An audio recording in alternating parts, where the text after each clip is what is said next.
Bonjour à tous et bienvenue. Avant de nous aventurer dans les terres oubliées de la Lozère, prenez un instant pour nous dire dans les commentaires depuis quelle ville vous nous rejoignez et quelle heure il est chez vous. Le récit qui va suivre n'est pas une simple histoire, mais une reconstitution méticuleuse, assemblée à partir de fragments de vérité, des archives départementales, des journaux de bord jaunis par le temps et des témoignages recueillis à voix basse, presque à contre-cœur.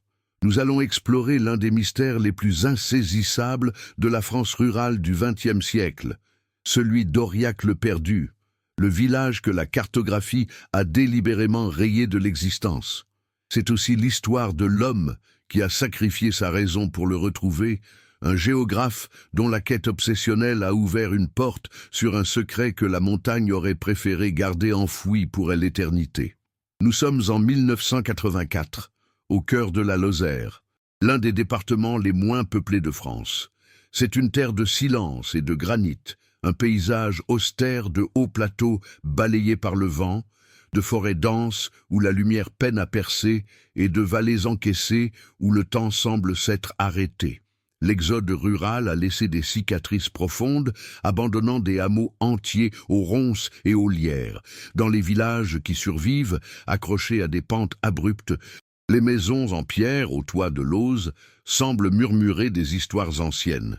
L'atmosphère est celle d'un monde à part où les légendes locales et le poids des traditions pèsent bien plus lourd que les nouvelles de Paris. Les archives du journal local, Elle Éveil de la Lozère, décrivent à cette époque une région figée, presque immuable, où chaque pierre et chaque chemin cachent une mémoire. C'est dans ce décor que nous rencontrons Julien Dubois. À 28 ans, il est géographe et historien pour le prestigieux Institut géographique national. Sa réputation est celle d'un chercheur méticuleux, un esprit cartésien entraîné à voir le monde à travers des coordonnées précises et des courbes de niveau. Il est l'homme de la rationalité, celui qui traduit les paysages en données objectives. Mais derrière cette façade de rigueur scientifique se cache une obsession grandissante, une anomalie qui ronge ses certitudes. Au cours de ses recherches sur d'anciennes cartes militaires du XIXe siècle, il a découvert l'impensable, un village nommé Aurillac-le-Perdu, clairement délimité, avec son église et ses quelques rues, mais qui est totalement absent de toutes les cartes modernes. Pour le monde, il est un scientifique prometteur. En secret, il est le chasseur d'un fantôme cartographique. Sa quête commence dans la poussière des archives départementales de Mende, où il espère trouver une explication logique. Un incendie dévastateur, une épidémie foudroyante, un glissement de terrain ou même une simple erreur de copiste qui aurait été corrigée au fil du temps. Pourtant, les registres sont muets. Aucun décret de fusion de communes, aucune mention d'une catastrophe naturelle, aucun rapport officiel. Le village d'Aurillac n'a pas été détruit. Il s'est évaporé des archives publiques comme s'il n'avait jamais existé. Cette absence de traces est plus troublante qu'une tragédie documentée. Ce n'est plus une simple curiosité académique, mais une énigme qui défie les fondements mêmes de l'histoire. Car la véritable question qui commence à hanter les nuits de Julien n'est pas de savoir comment un village peut disparaître, mais pourquoi toute une communauté voudrait être oubliée. Pour comprendre la quête de Julien Dubois, il faut d'abord s'immerger dans la Lozère de 1984. Ce n'est pas seulement un décor, mais une entité vivante, presque un personnage principal de notre récit. C'est une terre de granit et de silence, un des départements les moins peuplés de France, où la nature impose sa loi avec une autorité incontestée. Les hauts plateaux des Cévennes, balayés par un vent qui semble porter les murmures des âges, s'étendent à perte de vue. Les forêts y sont si denses que la lumière du jour peine à toucher le sol, créant une pénombre perpétuelle. Dans les vallées encaissées, le temps semble s'être pétrifié, loin de l'agitation du monde moderne. Chaque pierre, chaque ruisseau, chaque sentier semble garder la mémoire d'un passé immuable, un secret que seuls les initiés peuvent espérer déchiffrer. C'est dans cette atmosphère lourde et majestueuse que le mystère d'Aurillac-le-Perdu prend racine. L'exode rural a laissé des cicatrices profondes sur ce paysage austère. Au fil des décennies, des hameaux entiers ont été abandonnés. Leurs maisons de pierre aux toits de lauze, lentement dévorées par le lierre et les ronces. Ces villages fantômes sont les témoins silencieux d'une vie qui s'est retirée, laissant derrière elle des volets clos et des cheminées froides. Dans les communautés qui survivent, accrochées aux flancs des montagnes, comme pour résister à l'oubli, la vie est rythmée par les saisons et les traditions ancestrales. Les habitants, et peu nombreux et méfiants, forment des cercles fermés où chaque famille a son histoire et ses secrets. Le journal local de l'époque, Elle Éveil de la Lozère, dépeint une région en lutte pour sa survie, où la solitude est à la fois une malédiction et une protection farouchement gardée contre les intrusions du monde extérieur. Dans ce microcosme, la mémoire collective est une chose complexe et sélective. Ici, les nouvelles de Paris n'ont que peu de poids face aux légendes locales et aux histoires transmises de génération en génération au coin du feu. La vérité officielle, celle des registres et des cartes, est souvent perçue comme une simplification, voire une déformation de la réalité vécue. La véritable histoire est orale, fragmentée, et ne se livre qu'à demi-mot. On y parle de pactes avec la montagne, de lieux à éviter une fois la nuit tombée, et de communautés qui ont choisi de vivre selon leurs propres lois, loin du regard de l'État et de l'Église. C'est une culture du non-dit, où le silence en dit souvent plus long qu'un long discours, et où la curiosité d'un étranger est accueillie avec une politesse distante qui masque une profonde suspicion. C'est ce monde que Julien Dubois s'apprête à défier avec ses outils de scientifique, ses cartes, ses archives et sa logique cartésienne.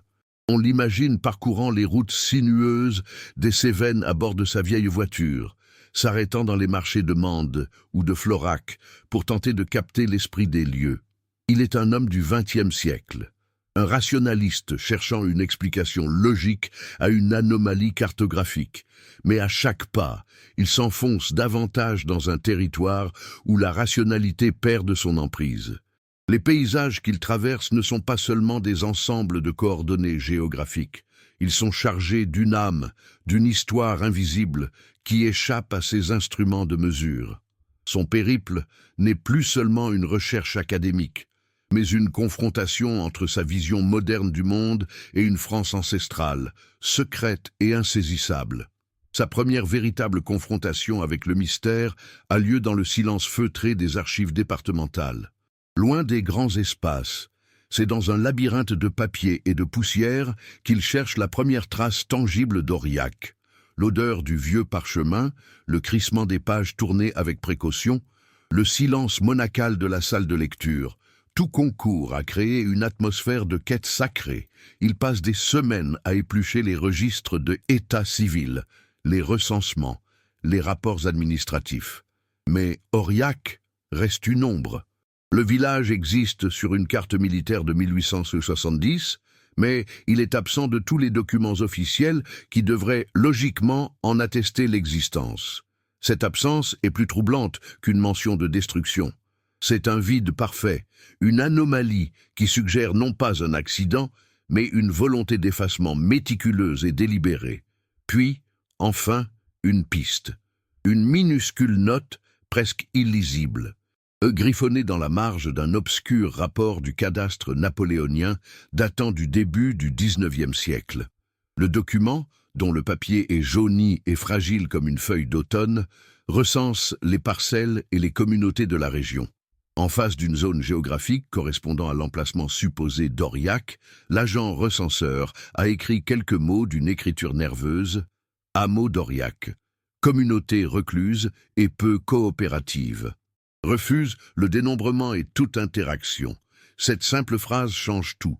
Ce n'est plus une erreur de copiste. C'est la première preuve documentaire que le village a non seulement existé, mais qu'il cultivait déjà, plus d'un siècle et demi auparavant, une volonté farouche de se tenir à l'écart du reste du monde. Cette découverte est la clé qui ouvre la porte sur un abîme de questions. Ce N était donc pas une simple communauté isolée. mais une société qui avait consciemment choisi le secret, qui avait activement résisté à son intégration dans la nation. Le refus de se faire recenser N n'était pas un acte anodin. C était un acte de défiance, une déclaration d'indépendance silencieuse. La disparition d'Aurillac des cartes modernes n'est peut-être pas le résultat d'une tragédie ou d'un oubli administratif, mais l'aboutissement d'un projet longuement mûri. Le mystère se déplace alors du géographique à l'humain, du visible à l'intentionnel. Mais qu'est-ce qui pourrait bien pousser toute une communauté à vouloir être effacée de la mémoire des hommes, à choisir l'oubli plutôt que l'histoire? Pour le monde extérieur, Julien Dubois est l'incarnation de la promesse académique. À 28 ans, il est géographe-historien à l'Institut géographique national, une institution où la précision est une religion et l'objectivité son dogme. Ses supérieurs louent sa rigueur. Ses collègues admirent sa capacité à transformer des paysages complexes en données claires et exploitables. Dans les couloirs feutrés de l'Institut, son nom est associé à la rationalité, à l'esprit cartésien qui ne laisse aucune place à l'ambiguïté. Il est l'homme des certitudes, celui qui mesure, classe et définit le monde, le traduisant en un langage de lignes, de chiffres et de symboles. Cette réputation, bâtie sur une discipline de fer, est une forteresse. Mais personne ne sait que derrière ces murs, une obsession a commencé à saper les fondations, le transformant lentement en gardien d'un secret qui défie toute logique. Sa vie personnelle reflète cette façade ordonnée, mais aussi ses limites. Célibataire, il vit dans un petit appartement parisien où les livres et les cartes ont colonisé chaque surface disponible. Ses moyens financiers, ceux d'un jeune chercheur en début de carrière, sont modestes et presque entièrement consacrés à sa passion. Il n'y a ni luxe, ni fioriture, seulement l'essentiel. Les quelques photographies posées sur une étagère le montrent avec une famille dont il s'est progressivement éloigné. Des visages souriants qui semblent appartenir à un autre monde, une autre vie. Ses proches, selon une correspondance retrouvée bien plus tard, ne comprenaient pas cette dévotion quasi monacale pour de vieux parchemins et des frontières oubliées. Pour eux, sa quête était une excentricité, un passe-temps intellectuel qui l'isolait du monde réel, sans se douter qu'il cherchait justement un fragment de réalité que le monde avait abandonné. Cette solitude est à la fois son refuge et sa prison. Ses liens familiaux se sont distendus au fil des ans, les conversations se raréfiant jusqu'à devenir de simples formalités polies lors des fêtes de fin d'année. Sa famille, ancrée dans une vision pragmatique de l'existence, perçoit sa passion comme une fuite, un refus de s'engager dans une carrière plus lucrative et plus stable. Dans son journal, Julien écrit « Ils voient de la poussière des archives, pas l'or qui s'y cache. Ils entendent le silence du passé, pas les murmures qu'il contient. » Ce fossé d'incompréhension le pousse à s'enfermer davantage dans son monde intérieur, à ne partager ses doutes et ses découvertes qu'avec lui-même.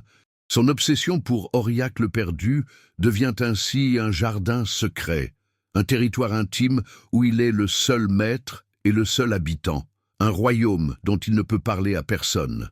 Le seul fil qui le relie encore à une forme de dialogue est son ancien professeur d'université, un historien respecté qui fut son mentor. C'est à lui que Julien confie, au début, les bribes de sa découverte. Mais même cet esprit éclairé fait preuve d'une prudence qui confine au scepticisme. Dans une lettre datée de l'été 1984, le professeur le met en garde contre ce qu'il nomme une quête chimérique, une sirène académique, susceptible de le détourner de ses travaux officiels et de nuire à sa carrière naissante. Il lui conseille de classer l'affaire, de la considérer comme une simple curiosité, une erreur de copiste sans conséquence. Ces avertissements, bienveillants dans leur intention, ne font que renforcer la détermination de Julien. Il y voit non pas un conseil, mais la confirmation qu'il touche à un secret que l'ordre établi préfère ignorer. C'est la nuit que la véritable nature de Julien Dubois se révèle. Loin du regard de ses pairs, son appartement se transforme en un laboratoire clandestin. La lumière blafarde d'une unique lampe de bureau éclaire des cartes militaires du XIXe siècle superposées à des relevés topographiques modernes. Le scientifique rigoureux laisse place à un détective fiévreux, un homme hanté par un fantôme de papier. Il passe des heures à comparer les tracés, à mesurer des distances, à chercher des alignements qui n'existent que pour lui. Son comportement, si méthodique le jour, devient erratique et obsessionnel. Il murmure des noms de lieux, des dates, des hypothèses, comme s'il conversait avec les cartographes d'autrefois. C'est dans ce silence nocturne que sa quête académique bascule, devenant une affaire personnelle, une confrontation intime avec l'inconnu. Au cœur de cette transformation se trouve son journal de bord, ce qui commence comme un carnet de recherche classique, rempli de notes précises, de références archivistiques et de coordonnées géographiques, se métamorphose insidieusement. La prose scientifique, claire et concise, se mêle peu à peu à des réflexions plus personnelles, des fragments de doute et des spéculations qui flirtent avec l'irrationnel. On y lit des phrases comme « l'absence de preuve n'est pas une preuve de l'absence, c'est une signature » ou encore « et s'il n'avait pas disparu, s'il s'était simplement retiré de notre temps ?» Le journal devient le miroir de sa psyché fracturée, un espace où le géographe et le mystique se livrent une bataille silencieuse, où la quête de la vérité se confond avec une descente dans la paranoïa. Ces rituels nocturnes deviennent de plus en plus complexes, un mélange troublant de méthodes scientifiques et de pensées magiques. Il utilise du papier calque pour superposer les époques, traçant des lignes entre d'anciennes chapelles, des sources et l'emplacement supposé d'Aurillac, cherchant une géométrie sacrée, un code caché dans le paysage lui-même. Ce comportement est en contradiction violente avec sa formation, avec tout ce qu'il a appris et tout ce qu'il représente publiquement. Le rationaliste se met à croire aux symboles, l'historien aux secrets qui transcendent l'histoire. Il est de moins en moins le chercheur qui analyse des faits et de plus en plus l'initié qui déchiffre des présages. Cette dualité le consume, chaque nuit le rapprochant un peu plus d'une vérité qu'il ne peut ni prouver ni ignorer. L'obsession commence à laisser des traces visibles. Les nuits blanches creusent des ombres sous ses yeux, sa concentration au travail diminue, son isolement social s'accentue. La bibliothécaire des archives de Mende notera plus tard dans un témoignage qu'il semblait de plus en plus hagard, comme s'il portait le poids d'un secret trop lourd pour lui. Il devient méfiant, presque paranoïaque, persuadé que certains documents lui sont dissimulés, que les silences des habitants de la région ne sont pas le fruit de l'ignorance, mais d'un pacte tacite. Le monde extérieur, autrefois un objet de étude, devient une force potentiellement hostile. Sa quête n'est plus seulement intellectuelle. Elle est devenue une lutte pour sa propre santé mentale, une tentative désespérée de prouver qu'il n'est pas fou, que le fantôme qu'il poursuit est bien réel. Ainsi, Julien Dubois franchit un point de non-retour, sans même s'en rendre compte. La curiosité académique qui l'avait mis sur la piste d'Aurillac le perdu s'est muée en une force dévorante qui redéfinit son identité et son rapport au monde. Il n'est plus un simple géographe étudiant une anomalie. Il est l'unique gardien d'une mémoire effacée, le seul à se souvenir d'un village que la France a décidé d'oublier. Il ne sait pas encore que cette quête ne lui apportera aucune réponse satisfaisante, seulement des questions plus profondes et plus terrifiantes.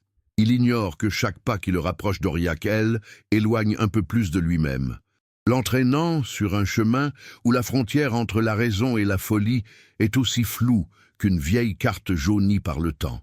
Les premiers signes du mystère ne prirent pas la forme d'un événement spectaculaire, mais celle d'un silence profond, un vide palpable qui s'installait chaque fois que le nom d'Aurillac était prononcé.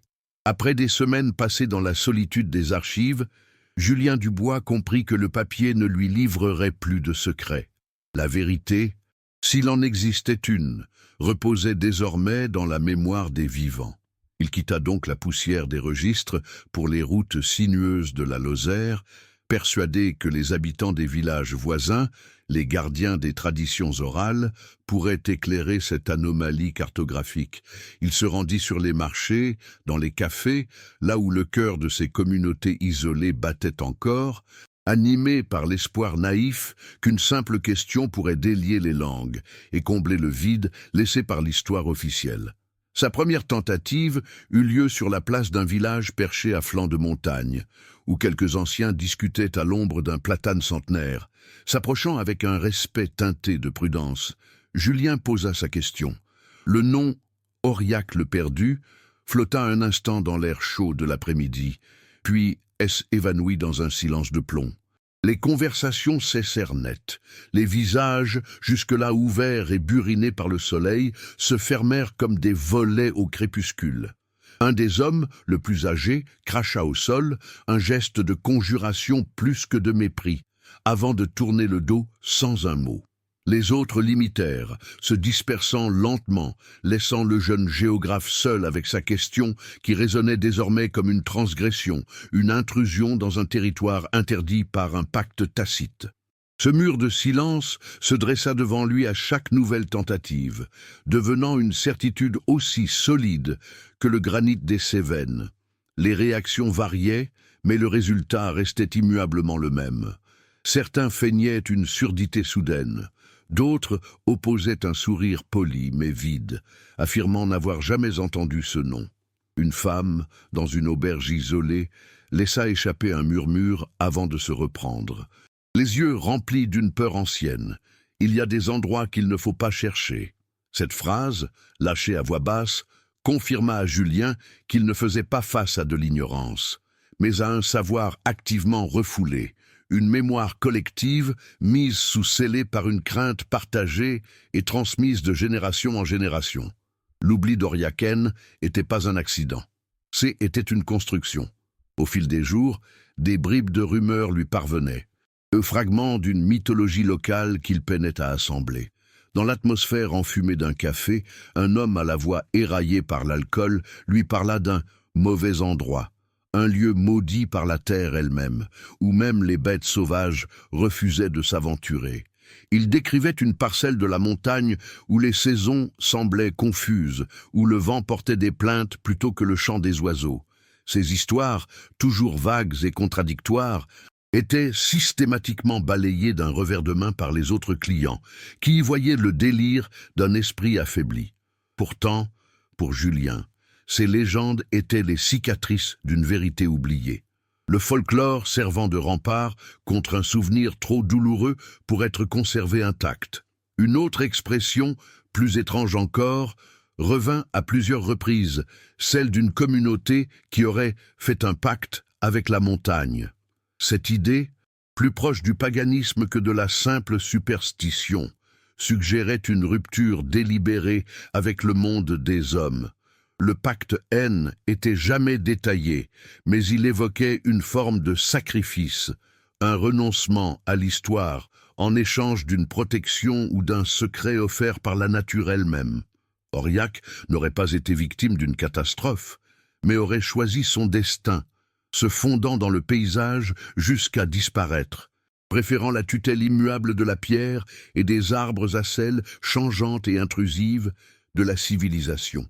Cette notion fascinait et terrifiait Julien, car elle déplaçait le mystère du domaine de l'histoire vers celui du sacré. Épuisé par ses non-dits et ses légendes insaisissables, Julien décida de se tourner vers une autorité officielle, espérant trouver un contrepoint rationnel à ses murmures. Il obtint un entretien avec le maire d'une commune voisine, un homme politique local à l'allure pragmatique, dont le bureau moderne contrastait violemment avec l'ancienneté du paysage visible par la fenêtre. Le maire, elle, écouta avec une patience condescendante, un sourire amusé aux lèvres. Pour lui, l'affaire était simple. Aurillac le perdu n'était rien de plus qu'une erreur de copiste sur une vieille carte militaire, une coquille administrative que l'imagination populaire avait transformée en légende pour touristes. Il balaya les questions de Julien avec une assurance qui se voulait rassurante, mais qui sonnait étrangement creuse. Cette explication, si logique et si nette, ne convainquit pas le jeune géographe.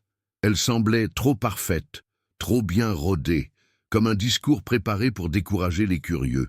Le maire insista sur le fait que la région n'avait pas besoin de mystères inventés pour attirer l'attention et conseilla fermement à Julien de consacrer son temps à des recherches plus sérieuses. Cet avertissement déguisé en conseil amical eut l'effet inverse. Pour Julien, ce déni officiel n'était pas la preuve de l'inexistence du village, mais plutôt la confirmation qu'il y avait bien quelque chose à cacher. La rationalité du maire semblait être une autre forme de silence, plus sophistiquée, mais tout aussi opaque que celle des anciens du village. La vérité N n'était pas absente, elle était protégée. De retour à Mende, Julien s'enferma de nouveau dans la pénombre des archives, mais cette fois-ci, son objectif avait changé. Il délaissa les documents administratifs pour se plonger dans les collections du journal local, Elle, Éveil de la Lozère. Il espérait y trouver un écho, une trace anecdotique qui aurait échappé à la censure officielle ou à l'autocensure populaire. Pendant des jours, il fit défiler des décennies de vie locale sur l'écran grésillant d'un lecteur de microfilm, un travail fastidieux et hypnotique. Il parcourait les faits divers, les comptes rendus des fêtes de village, les chroniques agricoles, cherchant une anomalie, un détail discordant qui pourrait le remettre sur la piste d'Aurillac. Il cherchait une voix qui aurait parlé quand toutes les autres se taisaient, et il la trouva. C était une brève, un court article de quelques lignes seulement, niché dans L édition du 17 mai 1922. Le texte, au ton léger et journalistique, relatait les mésaventures d'un agent du recensement qui, lors de sa tournée dans les Hauts-Cantons, s'était trouvé dans l'incapacité de localiser un hameau figurant pourtant sur sa feuille de route. L'agent, un certain monsieur Vidal, avait passé 2 jours à arpenter la zone indiquée, interrogeant les rares bergers rencontrés sans jamais trouver la moindre trace du lieu-dit.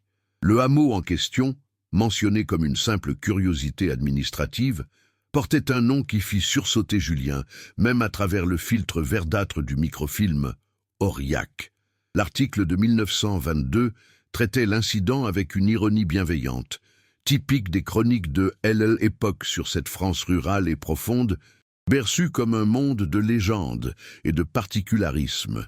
Le journaliste s'amusait de la situation, évoquant les difficultés d'une administration parisienne à vouloir cartographier un territoire qui n'obéissait qu'à ses propres lois, une terre de secrets et de chemins invisibles. L'article se concluait par une pirouette littéraire, une phrase qui, 60 ans plus tard, prenait une résonance prophétique et glaçante. Le journaliste écrivait, en guise de conclusion amusée, que la Lozère abritait décidément bien des fantômes de la République, des communautés qui échappaient à la raison et au dénombrement de l'État. Cette découverte fut une déflagration dans l'esprit de Julien Dubois. Ce N était plus seulement une vieille carte militaire contre le silence du présent. C était une preuve, datant de plus d'un demi-siècle, que la disparition d'Aurillac était ni une erreur, ni une invention. Le village avait été assez réel pour figurer sur les listes du recensement de 1922, mais déjà assez insaisissable pour échapper à ceux qui le cherchaient. Le déni du maire s'effondrait et le silence des habitants prenait une dimension nouvelle, celle d'un secret gardé avec une constance remarquable à travers les âges. La question N était plus de savoir si Aurillac avait existé. Comment une communauté entière peut-elle s'effacer des cartes et de la mémoire collective avec une telle détermination? Armé de cette certitude nouvelle, Julien Dubois comprit que sa quête devait changer de nature. Le silence des habitants et la rareté des documents officiels, N, étaient pas des impasses, mais les contours d'un secret activement gardé. Il abandonna l'approche frontale pour une stratégie plus subtile. Une investigation en couche visant à recueillir les échos du mystère auprès des institutions qui, par leur nature même, conservent la mémoire des âmes et des territoires, l'Église, la médecine et la presse. Il se mit en quête non plus de preuves directes, mais de témoignages indirects, de fragments de savoir oubliés dans les registres paroissiaux ou dans les souvenirs d'un vieux médecin de campagne. Il cherchait les gardiens involontaires d'une histoire que tous s'efforçaient d'oublier, espérant que la somme de ces fragments lui révélerait enfin une image cohérente du village perdu. Sa première visite fut pour le presbytère de Mende, une bâtisse de pierre froide où le temps semblait s'écouler plus lentement. L'actuel curé, un homme jeune et pragmatique, n'avait jamais entendu parler d'Aurillac. Cependant, intrigué par l'insistance de Julien, il se plongea dans les archives de son prédécesseur. Il en exhuma un vieux carnet de notes où une mention laconique attira leur attention. L'ancien prêtre y évoquait une paroisse perdue, une communauté qui, après les troubles de la Révolution française, aurait refusé les nouveaux sacrements et toute allégeance à Rome. Elle se serait volontairement retranchée du corps de l'Église, choisissant une foi plus ancienne, plus proche de la terre. Cette note ne localisait pas Aurillac, mais elle lui donnait une âme, celle d'une communauté schismatique, fière et déterminée à vivre selon ses propres lois, spirituelles comme temporelles. Julien se tourna ensuite vers les hommes de la terre, ceux dont le savoir n'est pas consigné dans les livres, mais gravé dans le paysage. Il trouva un vieux chasseur dans une ferme isolée, un homme dont le visage buriné semblait taillé dans le granit des Cévennes. D'abord méfiant, le vieil homme finit par se laisser convaincre par la sincérité de la quête de Julien. Il lui parla d'une zone morte, une parcelle de la forêt où le gibier ne s'aventurait jamais, où les chiens refusaient d'entrer et où les boussoles, disait-il, perdaient le nord. Il ne prononça jamais le nom d'Aurillac, mais il décrivit un chemin à peine visible, envahi par les ronces, un sentier qui ne veut pas qu'on le trouve. Pour le chasseur, cet endroit n'était pas simplement abandonné. Il était activement repoussé par la nature elle-même, comme si la terre gardait la cicatrice d'un événement ou d'une présence anormale. Guidé par les indications vagues du chasseur, Julien s'enfonça dans la forêt la plus dense et la plus silencieuse qu'il ait jamais connue. L'atmosphère y était oppressante, le silence total, à peine troublé par le bruit de ses propres pas. Après des heures d'une marche harassante, alors qu'il était sur le point d'abandonner, il tomba sur quelque chose. Ce n'était pas une ruine, ni même les fondations d'une maison. C'était une unique borne en pierre, à moitié dévorée par la mousse, plantée au milieu de nulle part. Sur sa surface usée par les siècles était gravé un symbole qu'il ne reconnut pas. Ce N était ni une croix, ni une rune, ni aucun alphabet connu. C était un signe abstrait, une spirale brisée qui semblait à la fois représenter un enfermement et une ouverture. Cette pierre était la première preuve physique, tangible, mais elle ne répondait à aucune question, se contentant d'en poser une, plus fondamentale encore. Qui étaient les gens qui marquaient leur territoire avec un tel sceau? De retour aux archives départementales, Julien ressentait une frustration grandissante. Chaque indice le menait vers un mystère plus profond. Il se confia à la bibliothécaire, une femme discrète qui l'observait travailler depuis des semaines. Touchée par son désarroi, elle lui fit une confidence à voix basse, comme si les murs avaient des oreilles. Elle se souvenait d'un autre chercheur, un ethnologue allemand du nom de Klaus Richter, venu dans les années 60. Il posait exactement les mêmes questions, avec la même intensité fiévreuse. Il passait ses journées à consulter les mêmes registres, à chercher les mêmes cartes. Puis, un jour, il n'était plus revenu. Ses notes de recherche, laissées sur sa table de travail, avaient été récupérées par des hommes en civil qui n'avaient donné aucune explication. L'ethnologue S était volatilisé, ne laissant derrière lui que le souvenir d'une obsession partagée. Cette révélation glaça le sang de Julien. Sa quête n'était plus seulement une curiosité académique, elle devenait potentiellement dangereuse. Il n'était pas le premier à suivre cette piste. Un autre avant lui avait peut-être trouvé quelque chose et en avait payé le prix. L'histoire de Klaus Richter ajoutait une couche de paranoïa à l'énigme. Qui étaient ces hommes en civil? Pourquoi l'État s'intéresserait-il à la disparition d'un obscur chercheur allemand dans une région reculée de France? La disparition d'Aurillac n'était peut-être pas qu'une affaire locale, un secret de villageois. Elle touchait à des intérêts bien plus vastes et bien plus puissants. Julien demanda à la bibliothécaire si elle se souvenait d'une référence, d'un numéro de dossier, n'importe quoi qui pourrait le mettre sur la trace des recherches de Richter. Tremblante, la bibliothécaire lui tendit une vieille fiche cartonnée, la seule trace administrative du passage de l'ethnologue. Avec cette référence, Julien fit une demande officielle de consultation du dossier. La réponse, et qui lui parvint quelques jours plus tard, fut un choc brutal. Le dossier de Klaus Richter, ainsi que toutes ses recherches concernant la région, avait été classé secret défense par arrêté ministériel en 1968. Un tampon rouge barrait l'affiche, un sceau d'autorité qui transformait une simple recherche historique en affaire des États. Le mystère d'Aurillac venait de franchir un nouveau palier. Il n'était plus question de folklore ou de schisme religieux, mais d'un secret jugé suffisamment sensible pour justifier la censure la plus absolue de la République. Qu'avait donc découvert l'Allemand de si dangereux ? Désormais convaincu que les archives contemporaines lui étaient fermées, Julien décida de revenir à la source de tout, la carte militaire de 1870. Si les documents officiels mentaient ou se taisaient, peut-être que les notes de terrain de l'homme qui avait, le premier, inscrit Aurillac sur une carte, contiendraient une vérité non censurée. Après une recherche acharnée dans les archives militaires de Vincennes, il mit la main sur le carnet de campagne original du cartographe de l'époque, un certain capitaine Émile Besson. Le carnet était un petit objet modeste, relié en cuir usé, rempli d'une écriture fine et précise, de relevés topographiques et de croquis.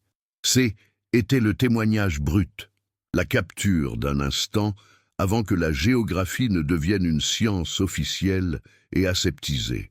En feuilletant les pages jaunies, dont l'odeur de papier ancien et de poussière semblait contenir le souffle du passé, Julien trouva enfin ce qu'il cherchait. À la date correspondant à son passage dans la zone, le capitaine Besson avait consacré une page entière à Aurillac. Il décrivait la difficulté à approcher le hameau, l'hostilité silencieuse des habitants qui l'observaient de loin, sans jamais adresser la parole.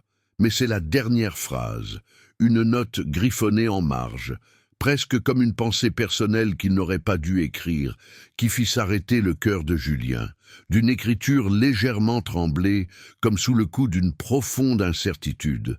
Le capitaine avait noté ce que les villageois lui avaient répondu lorsqu'il avait tenté de les recenser.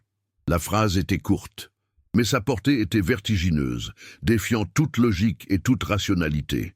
Le capitaine Besson avait écrit « Habitants hostiles, refusent le décompte, prétendent ne pas être de ce temps, relevé fait à distance ». Cette dernière partie, « ne pas être de ce temps », résonna dans l'esprit de Julien avec la force d'une déflagration. Ce N n'était pas une simple formule poétique ou une métaphore pour décrire un mode de vie archaïque. C était une affirmation littérale, une déclaration d'une nature si étrange qu'elle dépassait l'entendement. Le capitaine lui-même semblait l'avoir prise au sérieux, au point de ne pas oser s'approcher davantage et d'effectuer ses mesures à distance, comme on le ferait face à un phénomène inexplicable et potentiellement dangereux. Soudain, tous les éléments du puzzle se reconfigurèrent autour de cette phrase insensée. Le refus de L'-Église, le pacte avec la montagne, la zone où les boussoles perdèrent le nord, la disparition de l'ethnologue allemand et le sceau du secret défense. Tout prenait un sens nouveau et terrifiant. Le secret d'Aurillac n'était pas historique, il n'était pas sociologique, il était peut-être ontologique. Le village Neuès n'était pas simplement coupé du monde. Il était peut-être retiré d'une réalité plus fondamentale, le temps lui-même. Julien Dubois comprit alors qu'il ne cherchait plus un village fantôme sur une carte, mais une anomalie dans le tissu même de l'existence. La question N était plus de savoir où était Aurillac, mais quand. Épuisement commençait à peser sur les épaules de Julien Dubois, un poids aussi tangible que les piles de registres qui l'entouraient dans la pénombre silencieuse des archives paroissiales de Mende. Chaque piste, chaque indice, de la note énigmatique du capitaine Besson au dossier de l'ethnologue allemand classé « Secret défense », ne faisait que l'enfoncer davantage dans un labyrinthe de questions sans réponse. Il avait l'impression de poursuivre des fantômes, d'assembler les pièces d'un puzzle dont l'image finale se dérobait sans cesse. Poussé par une intuition tenace, une dernière lueur d'espoir dans l'océan de ses doutes, il décida de revenir à la source la plus fragile de son enquête, le vieux carnet de l'ancien curé qui mentionnait une « paroisse perdue ». Cette fois, il ne chercherait pas un texte, mais une anomalie physique, un secret que le papier lui-même aurait pu garder. Il prit entre ses mains le registre paroissial du XIXe siècle, un lourd volume à la reliure de cuir craquelé par le temps. L'objet semblait respirer l'histoire, exhalant une odeur de cire froide et de papier jauni. Il le feuilleta une nouvelle fois, sans rien y trouver de plus que lors de ses précédentes lectures, mais alors qu'il s'apprêtait à le refermer, vaincu, ses doigts effleurèrent une irrégularité sur la face intérieure de la couverture arrière. Le carton semblait plus épais à cet endroit, et une fine coupure, presque invisible, courait le long du bord. Son cœur se mit à battre plus fort. L'idée d'un double fond paraissait romanesque, presque absurde, mais après des mois passés à la lisière de l'irrationnel, il était prêt à tout envisager. Avec la pointe d'un canif, il força délicatement la fente, révélant une cavité secrète. À l'intérieur, nichée dans un creux tapissé de velours usé, se trouvait une lettre. Ce N n'était pas un document officiel, mais une missive personnelle, pliée en 4 et scellée d'un cachet de cire noire, frappé d'une simple croix. Le sceau était intact, fragile et cassant après plus d'un siècle d'attente. L'enveloppe de vélin, jaunie et tachetée par l'humidité, portait une seule inscription. Tracée d'une main élégante mais fébrile, à Monseigneur l'évêque de Mende. À n'ouvrir qu'en cas de péril pour nos âmes. Un frisson parcourut Julien. Il tenait entre ses mains un message venu d'outre-tombe, une confession qui n'avait jamais atteint son destinataire. Avec une précaution infinie, comme s'il commettait un sacrilège, il brisa le sceau. Le petit craquement de la cire résonna dans le silence de la pièce comme un coup de tonnerre. La lettre était datée de l'automne 1871. Elle était signée du père Jean-Baptiste, curé d'Aurillac le Perdu. Julien dut s'asseoir, le souffle coupé. C était la première communication directe, la première voix authentique émanant du village effacé. Le prêtre y décrivait, dans un style à la fois lyrique et terrifié, la décision unanime et irrévocable de sa communauté. Il ne parlait ni de fuite, ni d'exil, mais d'un retrait, d'un passage volontaire hors du cours du monde.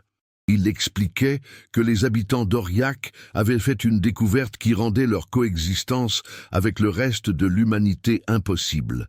Ce N n'était pas un acte de rébellion contre l'Église ou l'État, mais une mesure de préservation, une quarantaine spirituelle pour protéger un secret qu'ils ne pouvaient ni détruire ni partager. Le cœur de la révélation se trouvait dans le 2e paragraphe. Le père Jean-Baptiste y décrivait la découverte. Sous les fondations de l'église du village, d'une grotte qui n'était pas d'origine naturelle.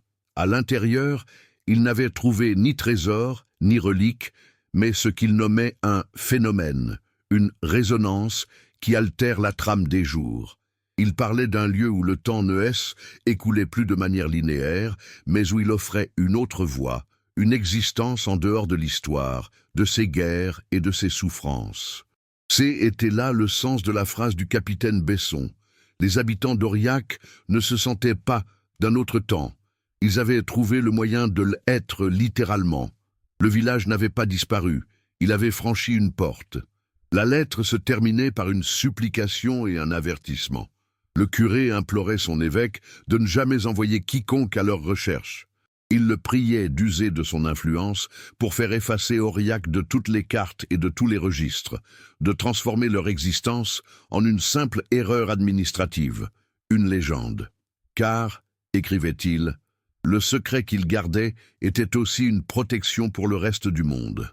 La curiosité humaine, si elle venait à découvrir cette autre voie, la transformerait en une arme ou en une marchandise et mènerait l'humanité à sa perte. Leur retrait n'était pas seulement leur salut, mais aussi celui de tous les autres. Ils avaient choisi de devenir les gardiens silencieux d'une vérité trop grande pour l'homme. Julien reposa la lettre sur la table, ses mains tremblantes. La pièce semblait s'être refroidie, et les ombres dans les coins paraissaient plus profondes. En quelques minutes, toute la structure de son enquête S était effondrée pour se reconstruire en une architecture nouvelle, infiniment plus vaste et plus terrifiante. Oriakanen n'était pas une victime de l'histoire, mais un acteur qui avait choisi de quitter la scène. Le silence des habitants des environs N n'était pas de l'ignorance, mais un respect sacré pour une frontière invisible. Le classement secret défense N n'était pas une censure politique, mais peut-être la reconnaissance par une poignée d'initiés que certains mystères ne devaient jamais être résolus. Il n'avait pas découvert la solution d'une énigme, mais la preuve d'une impossibilité. Il était désormais seul, dépositaire d'un savoir qui défiait les lois de la physique et de la raison. Sa quête académique venait de basculer dans une dimension métaphysique. Il comprenait maintenant que la véritable nature du mystère n'était pas la disparition d'un village, mais la nature de ce qu'ils avaient trouvé dans cette grotte. Il n'était plus un géographe cherchant un lieu, mais un homme confronté à un concept qui pouvait redéfinir la réalité elle-même. La question qui le hantait était plus « Où est Aurillac ?» mais une interrogation bien plus vertigineuse et angoissante. De quoi fuyait-il avec une telle détermination, et cette porte qu'ils avaient franchie, l'avait-il refermée derrière eux?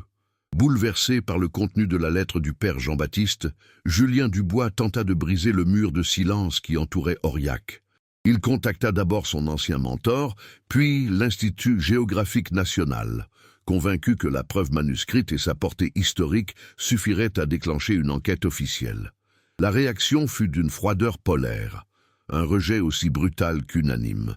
Ses supérieurs et ses pairs parlèrent de canular, d'un faux document habilement vieilli, ou pire, du délire d'un esprit trop imaginatif, égaré par la solitude des archives et la fascination pour les légendes locales. Sa crédibilité, autrefois son plus grand atout, fut pulvérisée en l'espace de quelques jours. L'institution qu'il avait formée se retournait contre lui, le qualifiant d'instable, d'hérétique scientifique. Il se heurtait désormais à une forme de déni institutionnel, un refus catégorique d'envisager une réalité qui ne cadrait pas avec les certitudes établies. Déterminé, il se tourna vers les autorités locales, espérant que la dimension historique et patrimoniale de sa découverte trouverait un écho plus favorable. Il obtint un entretien tendu avec le préfet de la Lozère, dans un bureau où la modernité du mobilier contrastait avec l'ancienneté du paysage visible par la fenêtre. Loin de l'intérêt escompté, il fit face à une hostilité à peine voilée, un agacement palpable. Le préfet, manifestement informé par l'Institut, lui parla de l'image de la région, du risque de créer un cirque médiatique autour d'une fable qui ne pourrait que nuire au tourisme et à la tranquillité des habitants. Il lui fut fermement conseillé d'abandonner ses recherches, sous la menace à peine déguisée de voir sa carrière officiellement et définitivement brisée. Julien comprit alors que la vérité n'était pas la priorité. Seul comptait l'ordre et la préservation d'une façade lisse, même si celle-ci était bâtie sur un mensonge. Isolé, discrédité et menacé, Julien passa les années suivantes dans une semi-clandestinité, poursuivant ses recherches avec ses propres moyens, de plus en plus consumé par son obsession. Il finit par publier ses conclusions dans une obscure revue d'histoire locale, un long article passionné qui fut largement ignoré, relégué au rang des excentricités intellectuelles. Sa vie devint le triste reflet de sa quête, une existence en marge, hanté par un secret que le monde refusait obstinément d'entendre. Il devint lui-même une sorte de fantôme, une note de bas de page dans les curiosités de la Lozère, l'homme qui avait sacrifié sa carrière et une partie de sa raison pour un village que la France avait décidé d'oublier. Le silence officiel avait réussi son œuvre. Il l'avait effacé, tout comme il avait autrefois effacé Aurillac le perdu des cartes et des mémoires.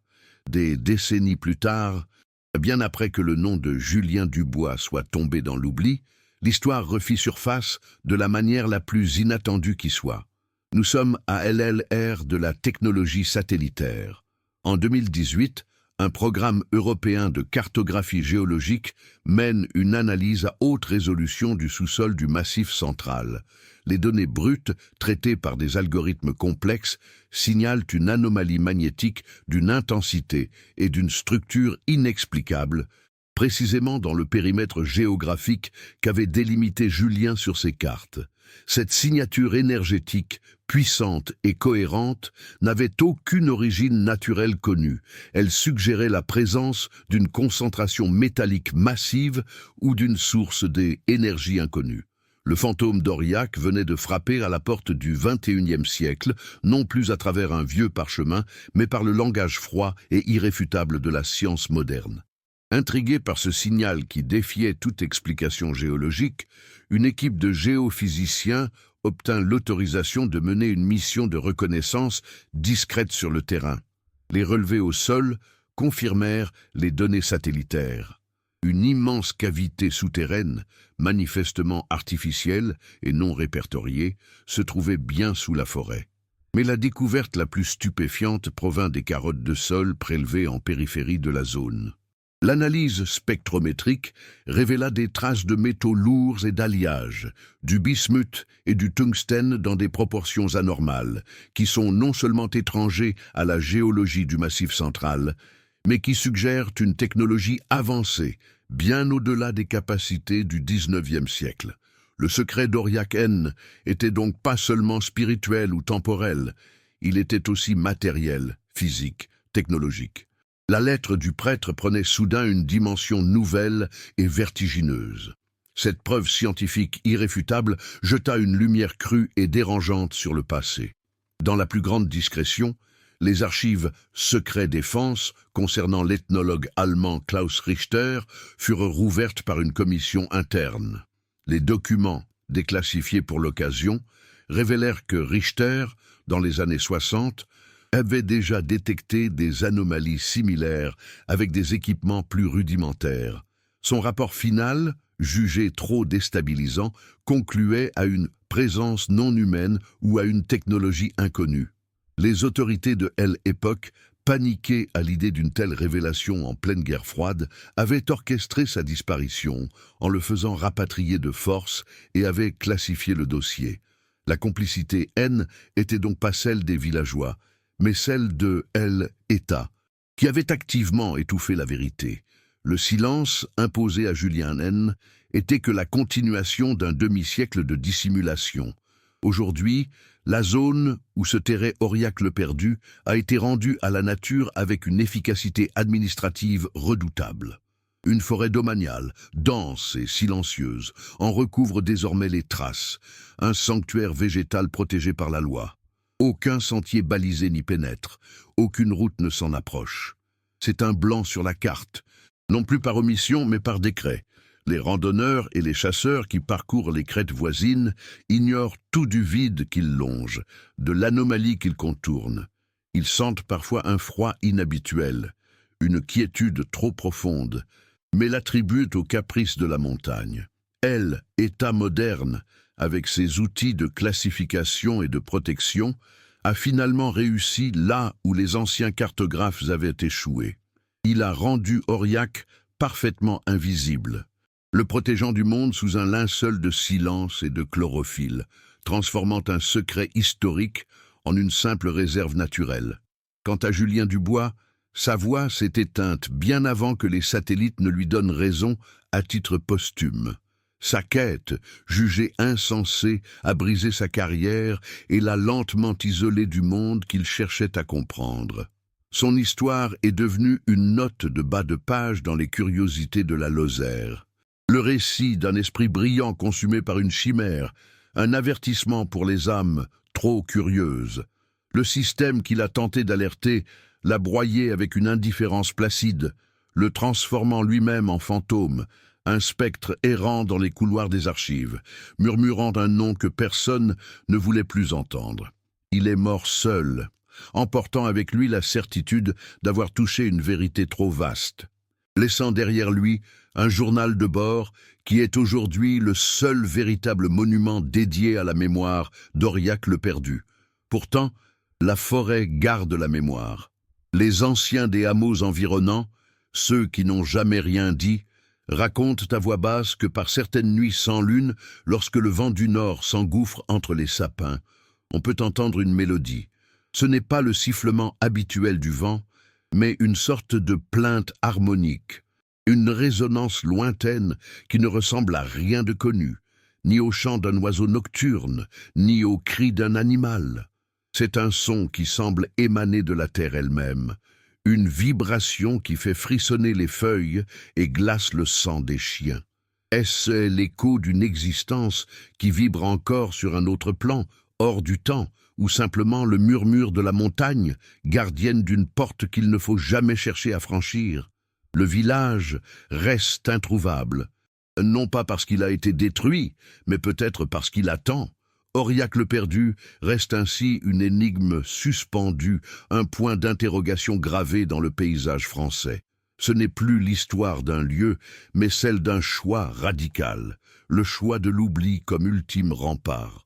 Le village s'est-il volontairement isolé pour protéger un secret, qu'il soit spirituel ou technologique, d'une humanité qu'il jugeait trop avide et imprudente? Ou a-t-il été la victime d'un événement que nous ne pouvons toujours pas comprendre, une anomalie qui l'a projeté hors de notre réalité? La vérité, peut-être, se trouve quelque part entre la foi terrifiée du prêtre et les données froides des satellites. Le village a-t-il protégé un secret ou a-t-il été victime d'un phénomène incompréhensible? Laissez votre théorie dans les commentaires ci-dessous.